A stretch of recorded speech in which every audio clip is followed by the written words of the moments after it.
નમસ્કાર, ન્યૂઝ બુલેટિનમાં આપનું સ્વાગત છે। હું છું પંકજ શર્મા। શરૂઆત એક મહત્વપૂર્ણ ખબરથી કરીશું। સુરતથી આવી રહ્યા છે સમાચાર। સુરતની સિટી બસનો વિડીયો વાયરલ થયો છે। સિટી બસના ડ્રાઈવરની રાજાશાહીનો આ વિડીયો। બસનું એન્જિન ચાલુ રાખી ડ્રાઈવર આરામમાં જોવા મળ્યો। બપોરે બસ ચાલુ રાખી અને ઊંઘતા ડ્રાઈવરનો આ વિડીયો છે। 2 કલાક સુધી બસનું એન્જિન ચાલુ હોવાનો દાવો થઈ રહ્યો છે।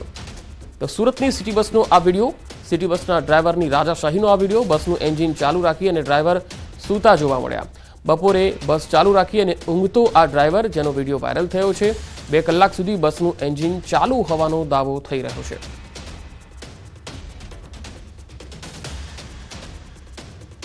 તો સુરતથી સિટી બસનો આ વિડીયો વાયરલ થઈ રહ્યો છે। તસવીરોમાં જોઈ શકાય છે કે બસનું એન્જિન ચાલી રહ્યું છે અને ડ્રાઈવર છે એ રાજાશાહી ફરમાવી રહ્યા છે, આરામ કરી રહ્યા છે। બસનું એન્જિન ચાલુ છે અને આ બસનો નંબર પણ તમે જોઈ શકો છો। સુરતની સિટી બસ છે। અહીંયા બપોરે બસ ચાલુ રાખીને ઊંઘતા ડ્રાઈવરનો જે વિડીયો છે એ વાયરલ થયો છે। 2 કલાક સુધી બસનું એન્જિન ચાલુ રહ્યું। હવે સવાલ અહીંયા એ છે કે આખરે કોણ જવાબદાર? કલાકો સુધી ઈંધણનો વ્યય, તેના માટે કોણ જવાબદાર? સિટી બસના સંચાલકો આ રીતે કાર્ય કરાવે છે ડ્રાઈવરો પાસે? કોઈ ગિયર પાસે તો અકસ્માત માટે કોણ જવાબદાર? અગર કોઈ ગિયર પાડી દે તો અને જો અકસ્માત થાય તો જવાબદારી કોની? શું સુરત મનપા તંત્ર કાર્યવાહી કરશે ખરું? વધુ માહિતી સાથે સંવાદદાતા કીર્તેશ પટેલ સુરતથી જોડાયા છે। કીર્તેશ, આ ડ્રાઈવરની જે બેજવાબદારી ભર્યું જેનું વર્તન દેખાઈ રહ્યું છે, સુરત સિટી બસના સંચાલકો સાથે કોઈ વાતચીત થઈ શકી? બિલકુલ, સુરત સિટી બસના ડ્રાઈવરો બેફામ બન્યા છે, અકસ્માત કરતા હોય છે, નીતિ નિયમો નથી પાડતા। ત્યારે આવ્યા ડ્રાઈવરોનો નવો એક વિવાદ સામે આવ્યો છે। રાજાશાહી કહી શકાય, કારણ કે બસ ચાલુ રાખી 2 કલાક સુધી બપોરના સમયે બસમાં આરામ ફરમાવતા હોય છે। જો કે અસામાજિક તત્વો જો બસનો ઘેર પાડી દે તો આ બસ ચાલવા માંડે અને અકસ્માત થઈ જાય તો જવાબદારી કોની? 2 કલાક સુધી જયારે બસ ચાલુ રહે છે તેનું ઈંધણ વપરાય છે, તે નુકસાન કોનું? જો કે આ મામલે હજુ સુધી બસ સંચાલકો અથવા કોન્ટ્રાક્ટના માણસ જેને કોન્ટ્રાક્ટ આપવામાં છે, બસનું નામ ફરી પાડવા તૈયાર નથી। પણ બસના ડ્રાઈવરોની દાદાગીરી કહી શકો, લોકશાહી કહી શકો, રાજાશાહી કહી શકો, તમામ વસ્તુ એક પછી એક સામે આવી રહી છે। દાદાગીરી સાથે અકસ્માત કરવો, હડતાલો પાડવી, ટિકિટો નહીં આપવી, લોકોને માર મારવા, તમામ ફરિયાદો તો હતી, પણ આ વધુ એક નવી ફરિયાદ ઉમેરાઈ છે। બપોરના સમયે બસ ચાલુ કરી અને આરામથી સુઈ જવાનો વિડીયો જયારે સોશિયલ મીડિયામાં વાયરલ થયો છે, ત્યારે હવે બસના કોન્ટ્રાક્ટર વિરુદ્ધ અને ડ્રાઈવરો વિરુદ્ધ નવો એક સવાલ ઉભો થયો છે। ત્યારે મહાનગરપાલિકાના સત્તાધીશો અને બસના જે અધિકારીઓ છે તે આ મામલે કયા પ્રકારના પગલાં લે તે જોવાનું રહ્યું પડશે। જી કીર્તેશ, આભાર સમગ્ર માહિતી આપવા માટે। વાત હવે રાજકોટની। રાજકોટના ભીમોરા ગામમાં એસિડ પીને માતાએ આપઘાત કરી લીધો। 9 માસની દીકરીને પણ એસિડ પીવડાવ્યું। સારવારમાં માતાનું મોત, જ્યારે પુત્રી સારવાર હેઠળ છે। પતિએ પત્ની સામે હત્યાના પ્રયાસની ફરિયાદ કરી છે। આપઘાતનું કારણ અકબંધ છે। 2 વર્ષ પહેલા લગ્ન થયા હતા। તો એસિડ પીને માતાએ મોતને વહાલું કર્યું છે। વધુ માહિતી સાથે રાજકોટથી અંકિત પોપટ જોડાયા છે। અંકિત, ભીમોરા ગામમાં આ માતાએ જે રીતે આપઘાત કર્યો છે, આખો બનાવ શું હતો, શું કારણ રહ્યું? પંકજ, ખાસ કરીને વાત કરવામાં આવે તો રાજકોટ જિલ્લામાં એક ચોંકાવનારો અજીબોગરીબ કિસ્સો છે તે સામે આવ્યો છે। 22 વર્ષીય માતા છે મનીષાબેન ઉર્ફે સુમીબેન મકવાણા। તેમને રવિવારના રોજ બપોરના 3 વાગ્યા આસપાસ એસિડ પી આપઘાત કરી લીધાનો બનાવ છે તે સામે આવ્યો છે। તો સાથે જ પોતાની 9 માસની દીકરી જે ધાર્મી છે તેને પણ એસિડ પીવડાવી તેની હત્યાનો પ્રયાસ કરવામાં આવ્યો છે। સાથોસાથ હાલ દીકરીની તબિયત નાદુરસ્ત હોવાના કારણે તેને ઉપલેટાથી કહી શકાય કે રાજકોટ શહેરની સિવિલ હોસ્પિટલ ખાતે ખસેડવામાં આવી છે અને હાલ રાજકોટ શહેરની કેટી ચિલ્ડ્રન હોસ્પિટલ ખાતે આ દીકરીની છે તે સારવાર કરવામાં આવી છે। અને સમગ્ર મામલે જે મરણ જનાર જે પત્ની મનીષાબેન ઉર્ફે સોનીબેન છે તેની વિરુદ્ધ આઈપીસી 307 અંતર્ગત પાટણવાવ પોલીસ સ્ટેશન ખાતે ગુનો પણ દાખલ કરવામાં આવ્યો છે। ગઈકાલે ઉપલેટા તાલુકાના ભીમોરા ગામ ખાતે રહેતી પત્નીએ એસિડ પી લીધું હતું અને ત્યારબાદ પોતાની દીકરીને પણ એસિડ પીવડાવીને પોતાના પતિને ફોન કરીને કહ્યું હતું કે મેં એસિડ પી લીધું છે। તાત્કાલિક અસરથી ફરિયાદી તેમજ તેમની માતા અને તેમનો જે નાનો ભાઈ છે તે ત્રણેય વ્યક્તિઓ છે તે ઘરે પહોંચ્યા હતા અને જોયું તો પોતાની દીકરીના મોઢામાંથી પણ ફીણ નીકળતું હતું અને પત્નીના મોઢામાંથી પણ ફીણ નીકળતું હતું। બંને ઉલટીઓ પણ કરી રહી હતી, આવું ફરિયાદમાં જણાવવામાં આવ્યું છે। ત્યારે કયા કારણોસર આ જે સ્ત્રી છે તેને પોતે આપઘાત કરી લેવાનો ફરજ પડી છે, અને સાથોસાથ પોતાની જે 9 માસની જે દીકરી છે, કુમળી ફૂલ જેવી દીકરી છે, તેમને કયા કારણોસર એસિડ પીવડાવ્યું તે બાબતે હાલ પોલીસ દ્વારા તપાસ કરવામાં આવી રહી છે. જી અંકિત, આભાર માહિતી આપવા માટે. આ તરફ આણંદના સુંદલપુરામાં 2 પક્ષો વચ્ચે મારામારી થઈ. પ્રેમ લગ્ન કર્યા હોવાથી યુવતીના પરિવારજનોએ હુમલો કર્યો. 3 વર્ષ બાદ યુવક યુવતી ગામમાં આવતા હુમલો કરવામાં આવ્યો. 30 થી 35 લોકોના ટોળાએ યુવકના ઘર પર હુમલો કર્યો. લાકડી અને દંડાથી ગર્ભવતી યુવતીને માર માર્યો. ગર્ભવતી યુવતીને તાત્કાલિક હોસ્પિટલમાં ખસેડવામાં આવી હતી. એટલે સવારે અમે સૂઈ રહ્યા હતા ને અચાનક એમને ઝઘડો કરવા 30 થી 35 જણા આવ્યા હતા અને ઘરમાં તોડફોડ કરી ને અમારી જે ભાભી હતી એ પ્રેમ લગ્ન કરી, એટલે કોર્ટની મંજૂરીથી ઘરે આવ્યા હતા ને અચાનક એમને આજ સવારે હુમલો કર્યો. તે અમને કોઈ ઈજા ના કરી ને અમારી ભાભીને મારવામાં આવી ને તત્કાલીનમાં દવાખાનામાં લઈ જવામાં આવી છે. અને હવે વાત ઓપરેશન લોટસની.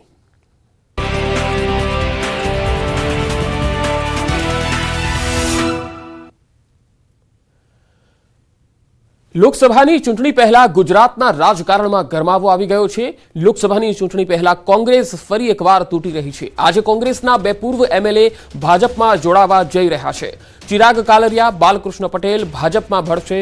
જામજોધપુરના પૂર્વ એમએલએ ચિરાગ કાલરિયા ભાજપમાં જોડાશે. 2017માં ચિરાગ કાલરિયા જામજોધપુર બેઠકથી કોંગ્રેસની ટિકિટ પરથી ચૂંટણી જીત્યા હતા. કાલરિયા અગાઉ ભાજપના નેતાઓ સાથે પણ જોવા મળ્યા હતા. તો 2022માં વડોદરાની ડભોઈ બેઠકના કોંગ્રેસના ઉમેદવાર રહેલા બાલકૃષ્ણ પટેલ આજે ભાજપમાં જોડાશે. 2022ની ચૂંટણી પહેલા ભાજપથી નારાજ થઈ કોંગ્રેસની ટિકિટથી લડ્યા હતા. ઉપરાંત વડોદરાની સાવલી બેઠકના કોંગ્રેસના ઉમેદવાર રહેલા કુલદીપસિંહ રાહુલજી ઉર્ફે વકીલ પણ આજે ભાજપમાં જોડાશે. 2022માં કુલદીપસિંહ ભાજપના કેતન ઇનામદાર સામે હારી ગયા હતા. ભાજપમાં ભરતા પહેલા કુલદીપસિંહ સાવલીમાં શક્તિ પ્રદર્શન પણ કરશે, જે માટે તેમણે 200 ઇકો વેન બુક કરાવી છે. સાવલીના પોતાના ટેકેદારો સાથે તેઓ ભાજપમાં જોડાશે.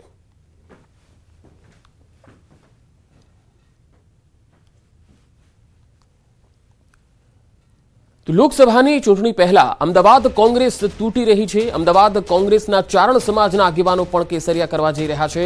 બળવંતસિંહ ગઢવી, ઘનશ્યામ ગઢવી કેસરિયા કરશે.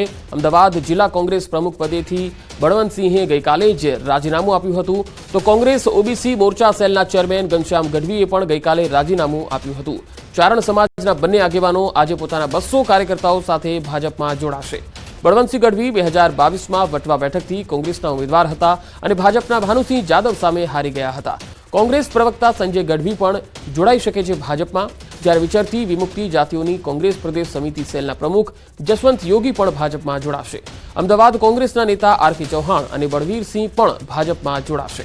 બપોરે 12 કલાકે ભાજપના પ્રદેશ અધ્યક્ષ સી.આર. પાટીલના હસ્તે વિવિધ પાર્ટીના પૂર્વ હોદ્દેદારો, જિલ્લા અને તાલુકા પંચાયતના પ્રમુખ, સદસ્યો સહિતના કાર્યકર્તાઓ કેસરીઓ ધારણ કરશે.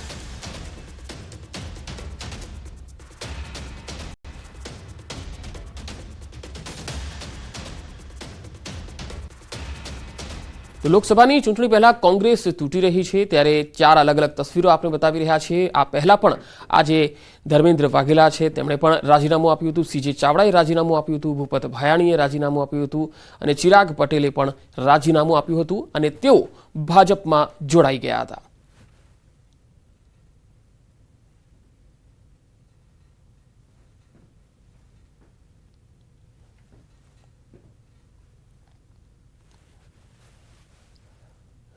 તો આ જ વિષય પર વધુ માહિતી મેળવીશું. સંવાદદાતા સંજય ટાંક મારી સાથે જોડાયા છે. સંજય, કોંગ્રેસમાંથી સતત રાજીનામાનો સિલસિલો યથાવત દેખાઈ રહ્યો છે. એક બાદ એક નેતાઓ રિઝાઇન આપી રહ્યા છે. કોંગ્રેસના ટોચના નેતાઓ આ અંગે શું કહી રહ્યા છે? શું આ સિલસિલો રોકાશે કે નહીં રોકાય?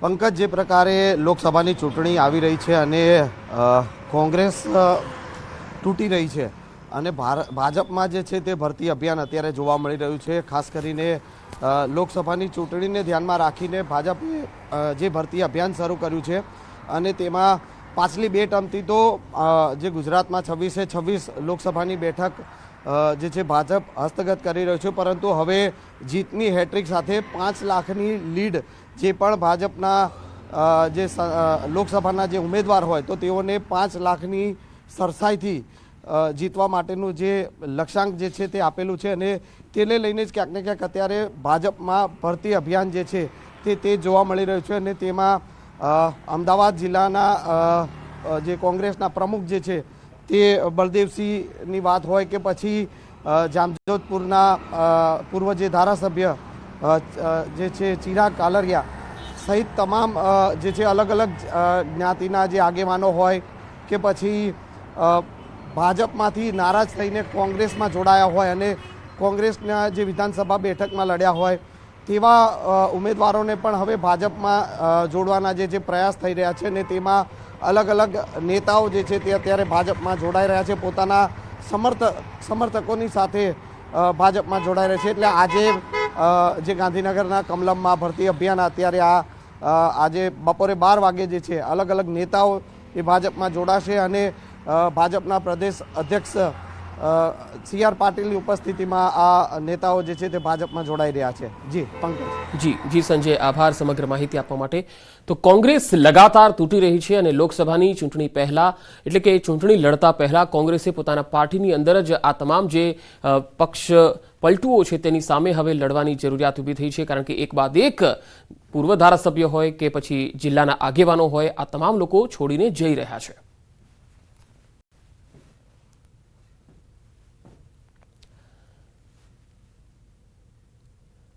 અને હવે વાત પરીક્ષા પે ચર્ચાની.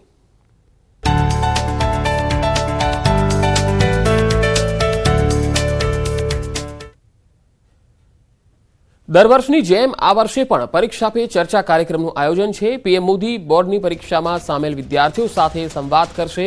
વિદ્યાર્થીઓનો તણાવ ઓછો કરવા પીએમ મોદી દ્વારા દર વર્ષે પરીક્ષા પે ચર્ચા કાર્યક્રમનું આયોજન થાય છે. આજે 7મી વાર પરીક્ષા પે ચર્ચા કાર્યક્રમનું આયોજન છે. ના ફક્ત વિદ્યાર્થીઓ પરંતુ શિક્ષકો સાથે અને વાલીઓને પરીક્ષાને લઈને ઊભા થયેલા પડકારોનો સામનો કેવી રીતે કરવો તે અંગે સલાહ આપે છે અને તેમના પ્રશ્નોના જવાબ પણ આપે છે. તો બોર્ડની પરીક્ષા હવે નજીક આવી રહી છે ત્યારે વિદ્યાર્થીઓ તણાવગ્રસ્ત વાતાવરણમાં નહીં પરંતુ શાંતિપૂર્ણ રીતે પરીક્ષા આપી શકે અને કોઈ પણ પ્રકારનો તણાવ ન રહે, તણાવ મુક્ત વાતાવરણમાં આપી શકે તે માટે પીએમ પરીક્ષા પે ચર્ચા કાર્યક્રમમાં વિદ્યાર્થીઓ સાથે સંવાદ કરશે, વાતચીત કરશે. તણાવ કેવી રીતે દૂર કરવો, છાત્રોની જે મૂંઝવણ છે તે કેવી રીતે દૂર થઈ શકે, પરીક્ષામાં વધુ સારા માર્ક્સ કેવી રીતે લાવી શકાય, કેવી રીતે અભ્યાસની તૈયારી કરવી, આ તમામ બાબતો સાથે વિદ્યાર્થીઓની સાથે વાતચીતમાં તેઓ પોતે સલાહ પણ આપશે.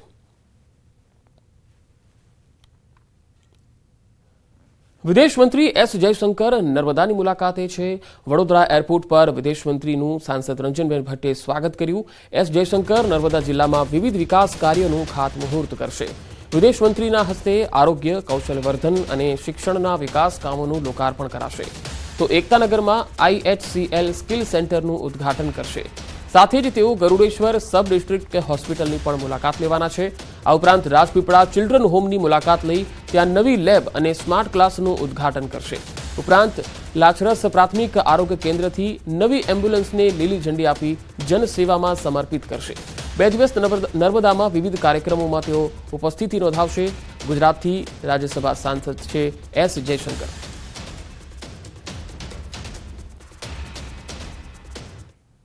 વડોદરામાં હરણી બોટકાંડ મામલે કાર્યવાહી. રાજ્ય સરકારે 10 દિવસમાં રિપોર્ટ સોંપવા કહ્યું હતું. આજે 10મો દિવસ હોવાથી કલેક્ટર રિપોર્ટ સોંપી શકે છે. કલેક્ટરના રિપોર્ટ બાદ રાજ્ય સરકાર કાર્યવાહી કરશે. તો વડોદરા હરણી બોટકાંડ મામલે કાર્યવાહી થવાની છે, કારણ કે રાજ્ય સરકારે 10 દિવસમાં રિપોર્ટ સોંપવા માટે જણાવ્યું હતું અને આજે 10મો દિવસ છે ત્યારે કલેક્ટર આખી આ ઘટનાક્રમ અંગે રિપોર્ટ સોંપી શકે છે. રાજ્ય સરકાર આ રિપોર્ટના આધારે કાર્યવાહી કરશે.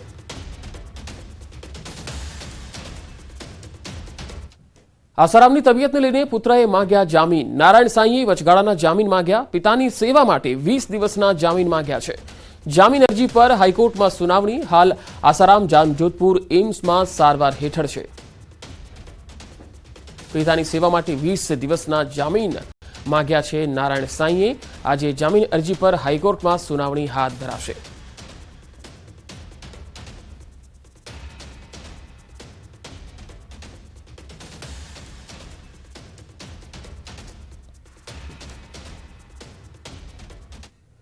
આગળ વધુ સમાચારો પર નજર કરીશું. હાલ રોકાઈશું એક બ્રેક માટે.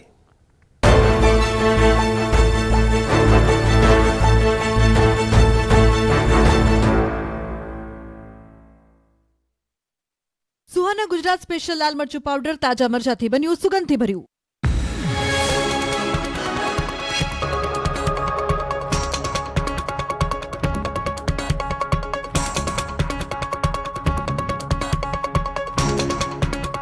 સુહાના ગુજરાત સ્પેશિયલ લાલ મરચું પાવડર તાજા મરચાથી બન્યું, સુગંધથી ભર્યું. હતું ચોરખાનું 618 દારૂની બોટલ સાથે પોલીસે 2 આરોપીની કરી ધરપકડ. વલસાડમાં તોડકાંડ સામે પોલીસની કાર્યવાહી. પીએસઆઈ વીએ વસાવા, એએસઆઈ મયુરીબેન અને રાઇટર કરમસિંહને સસ્પેન્ડ કરાયા. એનઆરઆઈ પરિવાર સાથે ગેરવર્તન કરી મોટી રકમની વસૂલાત કરતા જિલ્લા પોલીસ વડાએ કરી કડક કાર્યવાહી. ગાંધીનગરમાં આરટી એક્ટિવિસ્ટ સામે કાર્યવાહી. સીઆઈડી ક્રાઇમ બ્રાન્ચે મહેન્દ્ર પટેલના ઘરેથી કરોડો રૂપિયા કબજે કર્યા. સુરતના સ્કૂલ સંચાલક પાસેથી 66 લાખનો તોડ કર્યા હોવાનો આરોપ. અરજી બાદ ફરિયાદ દાખલ થતા કરાઈ કાર્યવાહી.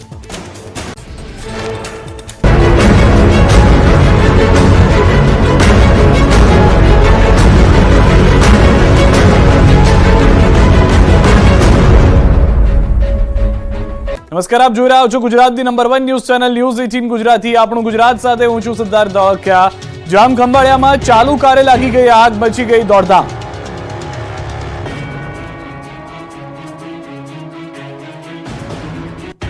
દ્વારકાના જામખંભાળિયામાં ચાલુ કારે આગ લાગતા અફરાતફરી મચી ગઈ. જામખંભાળિયા હાઈવે પર ગોરિંજા ગામે સીએનજી કારમાં પરિવાર જઈ રહ્યો હતો ત્યારે પાછળથી પૂરપાટ આવતી કાર આ પરિવાર માટે કાળ બની. બેફામ આવતી કાર પાછળથી ટક્કર મારી. આ ટક્કર એટલી જોરદાર હતી કે આગળ જતી કાર થોડીવારમાં ભડભડ સળગી ઉઠી. ચાલુ કારમાં આગ લાગતા કારમાં સવાર લોકો ડરી ગયા. આગ લાગ્યાની ગણતરીની મિનિટોમાં જ કારમાં સવાર લોકો બહાર નીકળી જતા તેમનો આબાદ બચાવ થયો. બાદમાં થોડી જ ક્ષણમાં કાર આખી બળીને ખાક થઈ ગઈ. આગ એટલી ભીષણ હતી કે આગના ધુમાડા દૂર દૂર સુધી દેખાયા હતા. પંચમહાલમાં 2 જગ્યાએ ભીષણ આગ લાગી. ગોધરાના લાકડાના ગોડાઉન અને હાલોલમાં જંતુનાશક દવાના યુનિટમાં આગ લાગતા અફરાતફરીનો માહોલ.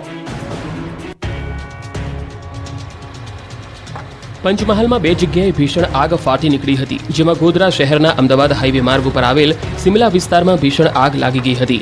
આગ લાગતા અફરાતફરી મચી જવા પામી હતી. અમદાવાદ હાઈવે માર્ગ પાસે આવેલ સિમલા વિસ્તાર નજીક લાકડાના ગોડાઉનમાં ભીષણ આગ લાગતા દોડધામ મચી ગઈ હતી. સ્થાનિક લોકોએ તાત્કાલિક ગોધરા ફાયર બ્રિગેડને જાણ કરતા ફાયર બ્રિગેડના જવાનો તાત્કાલિક ઘટના સ્થળ ઉપર પહોંચી કલાકોની જહેમત બાદ બંને આગને કાબૂમાં લીધી હતી. જો કે સ્થાનિક લોકોની જાગૃતતાના પગલે મોટી દુર્ઘટના થતા રહી ગઈ હતી. સદનસીબે આગની ઘટનામાં કોઈ જાનહાનિ થઈ ન હતી. જો કે આગ એટલી વિકરાળ હતી કે દૂર દૂર સુધી ધુમાડાના ગોટે ગોટા દેખાયા હતા. ગોડાઉનમાં રાખેલો સામાન બળીને ખાક થઈ ગયો હતો. જોતજોતામાં લાકડાના ગોડાઉનમાં લાગેલી આગે વિકરાળ રૂપ ધારણ કરી લીધું હતું. ગોડાઉનની બહાર રાખવામાં આવેલ એક સ્ક્રેપ ટ્રકની કેબિન પણ આગની ચપેટમાં આવતા બળીને રાખ થઈ ગઈ હતી. આ બાજુ હાલોલ ઔદ્યોગિક એકમમાં આવેલી એક પેસ્ટિસાઇડ કેમિકલ્સ કંપનીમાં આગ ફાટી નીકળી હતી.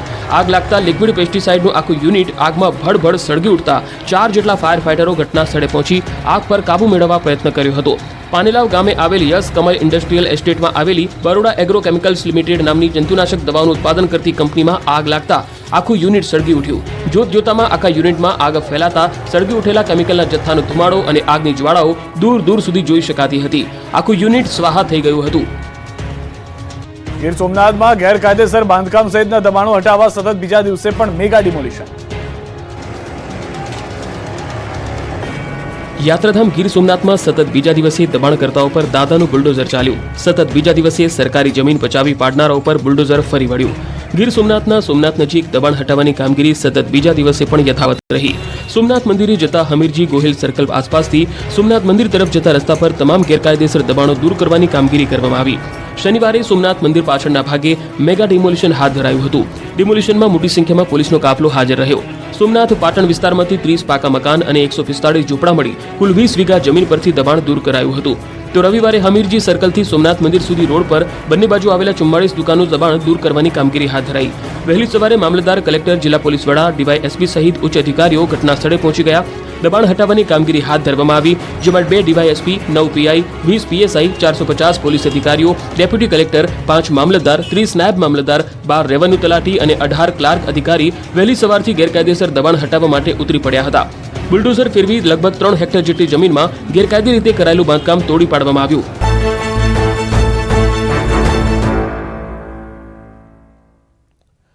Welcome back. ગુજરાતમાં રમતગમત ક્ષેત્ર હવે સતત નવા શિખર પર જઈ રહ્યું છે. ગુજરાતના રમતવીરોએ અનેક સિદ્ધિઓ અપાવીને રાજ્યને નવી ઓળખ આપી છે. ગુજરાતમાં આજે દિન પ્રતિદિન સ્પોર્ટ્સ ઇન્ફ્રાસ્ટ્રક્ચરમાં યશ કલગી ઉમેરાઈ રહી છે. આ બધું માત્ર પીએમ મોદીના વિઝનના કારણે શક્ય બન્યું છે. પીએમ મોદીના વિઝનને મુખ્યમંત્રી ભૂપેન્દ્ર પટેલની સરકાર આગળ ધપાવવામાં સતત પ્રયત્નશીલ રહી છે. ત્યારે આવો જોઈએ રમતગમત ક્ષેત્રે ગુજરાતમાં થયેલા વિકાસની વાત.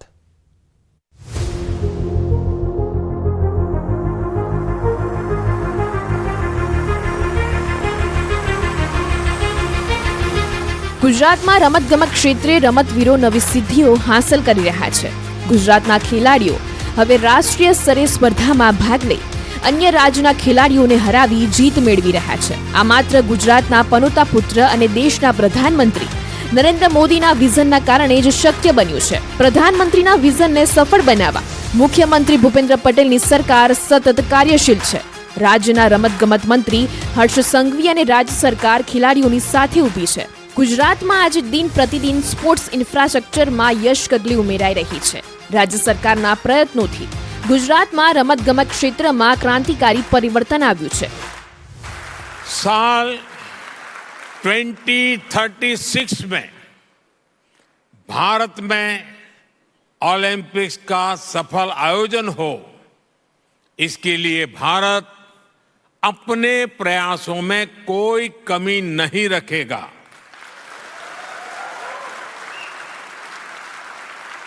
ये 140 करोड़ भारतीयों का बरसों पुराना सपना है, उनकी आकांक्षा है. इस सपने को अब हम आप सबके सहयोग से पूरा करना चाहते हैं. ગુજરાતને તો 2 દાયકાથી વડાપ્રધાનશ્રીના વિઝનરી લીડરશીપનો લાભ મળી રહ્યો છે અને તેમના દિશા દર્શનમાં આપણે 2036માં ઓલિમ્પિકની યજમાની કરવા કટિબદ્ધ બન્યા છીએ. આદરણીય શ્રી વડાપ્રધાન શ્રી નરેન્દ્રભાઈ મોદી કહે છે કે potential plus platform is equal to performance. આ વાતનું ઉત્કૃષ્ટ ઉદાહરણ ગુજરાતનો ખેલ મહાકુંભ છે. વર્ષ 2010માં પ્રથમ વખત રાજ્યકક્ષાના રમતોત્સવની શરૂઆત કરાવનારા પીએમ મોદીએ ખેલ મહાકુંભથી દેશને મહાક્રાંતિ આપી છે. ખેલાડીઓની પ્રતિભાને મંચ આપવા રાજ્ય સરકાર દ્વારા ખેલ મહાકુંભ. વિજેતા ખેલાડીઓને મળશે કુલ ₹45 કરોડની ઇનામી રકમ. ખેલ મહાકુંભ 2.0માં કુલ 39 સ્પોર્ટ્સ ઇવેન્ટમાં 66 લાખથી વધુ ખેલાડીઓ ભાગ લેશે. ભારત 2036માં ઓલિમ્પિક સ્પર્ધા યોજવા માટે તૈયાર. ઓલિમ્પિક્સને લઈને અમદાવાદ યજમાન બનવાની કરી રહ્યું છે તૈયારી.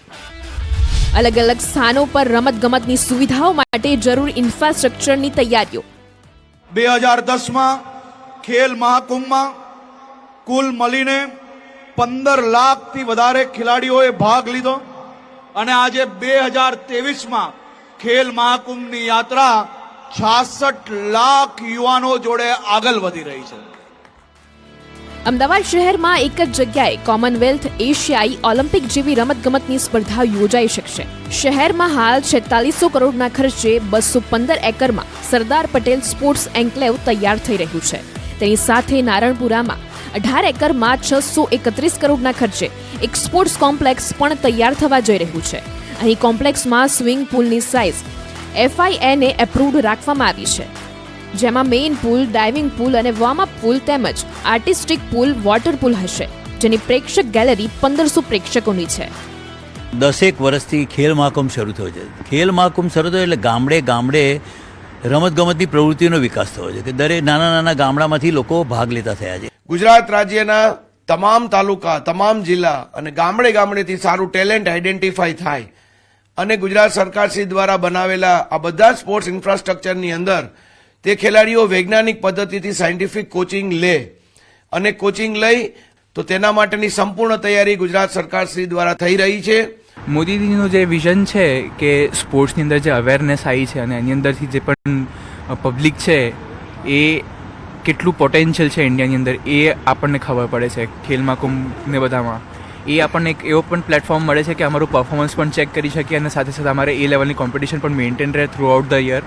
તો તો એ અમને આગળ આખો એક રોડ મેપ અમારે બનાવી શકીએ કે અમે કઈ રીતના કેવા લેવલ પર કેવું પરફોર્મન્સ આપી શકીએ છીએ. અમદાવાદ શહેરમાં એક જ જગ્યાએ કોમનવેલ્થ, એશિયાઈ, ઓલિમ્પિક જેવી રમતગમતની સ્પર્ધા યોજાઈ શકશે. શહેરમાં હાલ 4600 કરોડના ખર્ચે 215 એકરમાં સરદાર પટેલ સ્પોર્ટ્સ એન્કલેવ તૈયાર થઈ રહ્યું છે.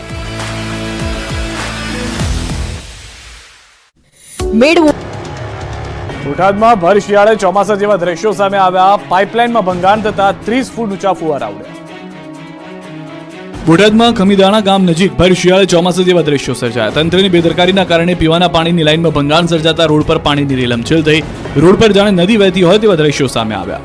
મહીપરિયેજ યોજનાની પીવાના પાણીની પાઇપલાઇનમાં ભંગાણ થતા 25 થી 30 ફૂટ ઊંચા પાણીના ફુવારા જોવા મળ્યા હતા. પાઇપલાઇનમાં ભંગાણ થતા 1000 લીટર પાણીનો વેડફાટ થયો.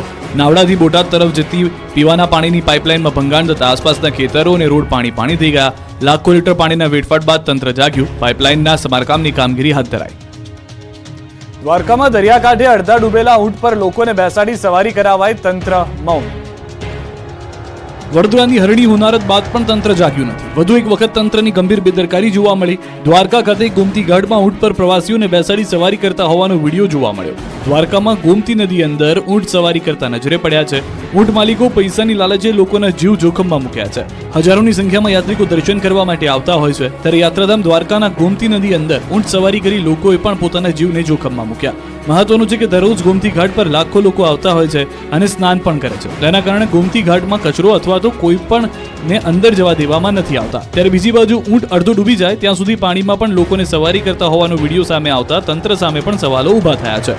ઊંટ પર બેઠેલા પ્રવાસીઓ કોઈ કારણોસર નીચે પડે તો કોણ જવાબદાર, અને કોઈ દરિયામાં ડૂબી જાય તો કોણ જવાબદાર, તેવા પ્રશ્નો ઊભા થયા છે. પોલીસે આંખ આડા કાન કરી મોટી દુર્ઘટનાની રાહ જોતી હોય તે રીતે માત્ર તમાશો જ જોઈ રહી છે. વડોદરામાં હરણી હોનારત બાદ પણ સુરસાગર તળાવનું તંત્ર સુધર્યું નથી. સેફટી જેકેટ વગર બોટની સવારી કરતા નજરે પડ્યા. વડોદરામાં હરણી બોટ દુર્ઘટના બાદ પણ વડોદરા સુરસાગર તળાવનું તંત્ર પણ સુધર્યું નથી. હજુ પણ સુરસાગર તળાવમાં બેદરકારી દાખવવામાં આવતી હોવાનું સામે આવ્યું છે. સુરસાગર તળાવમાં કોઈ સેફટી વગર લોકો બોટિંગ કરતા નજરે પડ્યા છે. કલેક્ટરની મનાઈ છતાં સુરસાગર તળાવમાં જીવના જોખમે બોટિંગ કરવામાં આવી રહ્યું છે. બોટમાં 5 પૈકી માત્ર 3 લોકોએ જ લાઈફ જેકેટ પહેર્યું હતું. બાકીના 2 લોકો લાઈફ જેકેટ વગર જ જોવા મળ્યા. સ્થાનિકોએ આ અંગે પૂછતા બોટ માલિકે ઇન્સ્પેક્શનમાં આવ્યા હોવાનું રટણ કર્યું હતું. સુરસાગર તળાવમાં સદંતર બોટિંગ બંધ કરવા સામાજિક કાર્યકર્તાઓની માંગ ઉઠી છે. હાલ તો આ દ્રશ્યો બતાવી રહ્યા છે કે વડોદરામાં બોટ દુર્ઘટના પછી પણ તંત્ર હજુ નિંદ્રામાં છે. હજુ કેટલાક લોકોનો ભોગ લેવાયા બાદ જ જાણે તંત્ર જાગશે. 7મું પાસ મહેન્દ્રએ 20 રૂપિયામાં 66 લાખનું કૌભાંડ કરી નાખ્યું. આરટીઆઈ એક્ટિવિસ્ટની સીઆઈડી ક્રાઇમે કરી ધરપકડ. માત્ર ધોરણ 7 સુધી ભણેલા આ છે મહેન્દ્ર પટેલ, જેમના ઘરમાંથી સીઆઈડી ક્રાઇમને 1,46 લાખ રૂપિયા મળ્યા. મહેન્દ્ર અત્યંત ખતરનાક કૌભાંડી નીકળ્યો. તેણે 2016 થી લઈને અત્યાર સુધીમાં 66 લાખ રૂપિયાનો તોડ કર્યાનો આરોપ છે. વાત કંઈક એવી છે કે આરટીઆઈ એટલે કે માહિતી માંગવાના અધિકારો તેણે દુરુપયોગ કર્યો. 20 રૂપિયા ભરીને સ્કૂલ વિશે આરટીઆઈની માહિતી માંગી. બાદમાં એ માહિતીના આધારે સ્કૂલ સંચાલકને ડરાવ્યા. સ્કૂલમાં નાની મોટી કોઈ ખામી શોધીને સંચાલકોને કહ્યું કે મને રૂપિયા આપો, નહીં તો હું તમારી શાળા બંધ કરાવી દઈશ. ડરી ગયેલા સ્કૂલ સંચાલકોએ કટકે 66 લાખ રૂપિયા મહેન્દ્રને આપી દીધા. મહેન્દ્ર ગાંધીનગરમાં આલિશાન ઘરમાં રહે છે. 3